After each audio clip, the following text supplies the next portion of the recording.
PCC ఆలోచన సూచన మేరకు రాష్ట్ర ప్రభుత్వం పనిచేస్తుందా, లేకపోతే ముఖ్యమంత్రి గారి యొక్క సూచన మేరకు పిసిసి పనిచేస్తుందా?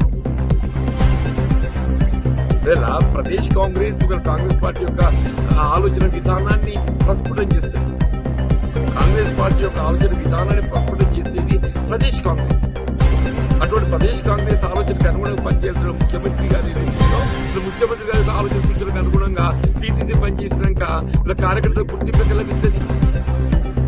వీళ్ళ కాంగ్రెస్ పార్టీ ఉనికి కోల్పోవటానికి కారకులు ఎవరు? వీళ్ళ ప్రదేశ్ కాంగ్రెస్ ఏదైతుందో నిస్సహాయత, ప్రదేశ్ కాంగ్రెస్ నిస్సహాయత, అధిష్టానం నిస్సహాయతతో ఏదైతుందో ఇలా రాష్ట్ర ప్రభుత్వం అదుపు చేయలేకపోవడంతో రాష్ట్ర ప్రభుత్వం వీళ్ళ ఎన్నికలు చేసిన వాగ్దానాలు అమలు చేసే దిశగా ముఖ్యమంత్రి గారిని ఒత్తిడి తేవడం లోపల సభ్యులు కాలేకపోవడంతో ఈ పరిస్థితి ఎదురవుతుందని చెప్పండి.